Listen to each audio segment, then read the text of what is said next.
Dan Crenshaw is a Republican congressman from Texas who was there with the president today. He joined me a little earlier. Here's what he said. I know it's been an exhaustive day. You just left a roundtable with President Trump. Thanks for joining us. Oh, thanks for having me. Of course, it's been 1 week since we've seen those catastrophic floods. I feel like we're just getting the magnitude of the damage done there. What was your assessment on the ground today? Yeah, I think that's right. I mean, every day we hear about, the number of people that are still missing. You're finding cars that are buried under 6 feet of sediment, and we're just at a point where the water rose to. I mean, it's I don't know exactly the number of feet above the river level it is, but it's pretty high.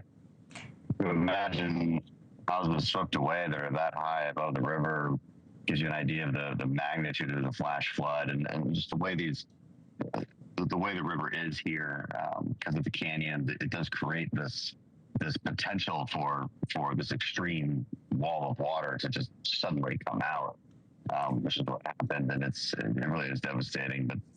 But what also came out of that roundtable, though, was I think a message of unity. Everyone's stepping up to the table. I think contrary to a lot of whether it's just political attacks for the sake of political attacks. And the truth is, Coast Guard was out here almost right away, doing hundreds of rescues. Local law enforcement, state agencies were really on top of their game, doing everything possible in an impossible situation. From what you're seeing, it's Kerr County, is Hunt County, I should say, even inhabitable right now? Yes, yeah. I mean, look, there's certain houses, of course, are not. I mean, some houses are swept away completely. You can see the devastation especially on the riverbed itself. But don't get me wrong, this community will rebuild, and there's a determination here. There's a Texas strong mentality here. I've seen it when in my hometown when we went through Hurricane Harvey. Tens of thousands of homes destroyed, and of course we will rebuild, and that's exactly the plan. Yeah, what we do know about Texans is that they are resilient. You wrote an op-ed in the Free Press about all the heroism that happened that day. I really urge our viewers to read it. It was an excellent write-up. You talked about neighbors saving neighbors. You mentioned one name in particular that I want to focus on, Emma Foltz, a counselor at Camp Mystic, a senior at Louisiana Tech, who didn't hesitate. She guided 14 young campers from rising waters to high ground. That must have taken so much bravery. You talked about the victims as well. What made you write that piece? Well, look, I mean, I think it's the American story, one of resilience and heroism, and you never know if you're going to be a hero until the time comes. And that particular young woman could have just hid away. She could have let the fear overcome her, but instead she thought of the young kid that she was in charge of and loved them to safety. And probably so many more stories like that we just don't know about.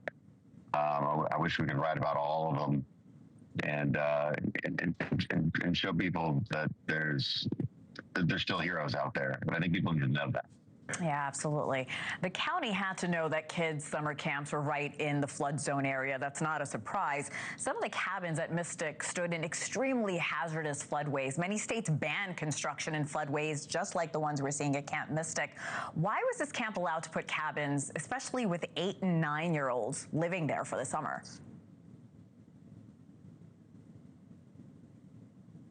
Look, I mean, it's easy in hindsight to say that, sure, but I'm not sure it's fair. Camp Mystic has been there for 100 years. I think their 100th anniversary. It's an institution. It's a staple of Texas summer camps.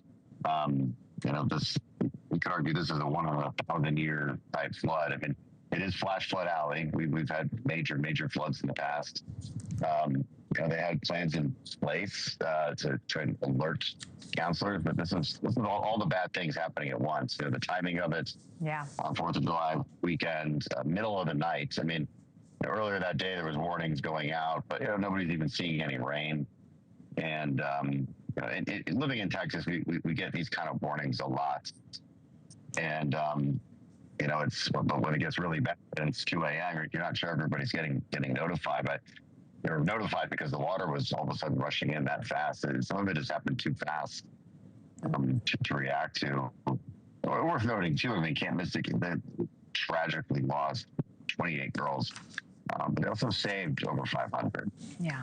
And that's no consolation to the families who lost somebody at all. But it's hard. There's going to be changes.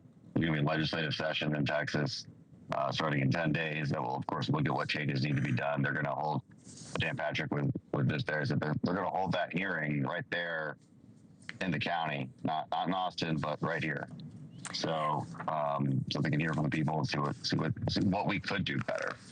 Yeah, thank you for that context, because you're right. Hindsight is 2020. Before I let you go, Congressman, President Trump and the First Lady assessed the damage today. The president is now backing away from his earlier decision to eliminate FEMA, but the administration says reforms will be coming. What kind of reforms do you think are needed currently?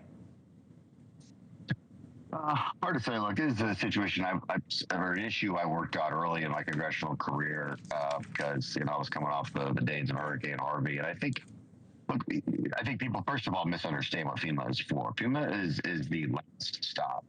Your first responders are the local and state police. They're the ones actually doing the operations. It's not like FEMA has an army of people ready to just deploy to save folks in these kind of situations. That's not what FEMA's for. FEMA is the support on the back end. And to the extent that it could be better, I think what I've noticed, at least in my district, is those claims can be made more efficiently. People who lose everything don't want to fill out 15 different forms to get their claim done. And it's going to be things like that I think are important. And that sounds very small, but it's not small when you just lost your whole house and you're trying to be made whole again. So I don't know what the administration has in mind, so I can't exactly speak to it, but I can just say from experience, there's probably some administrative efficiency that could certainly be improved. And you're right, it's not small at all. Congressman, thank you so much, and safe travels, sir. Thanks. Thank you for watching. Subscribe below and download our NewsNation app right now on your phone, and you will get fact-based, unbiased news for all Americans.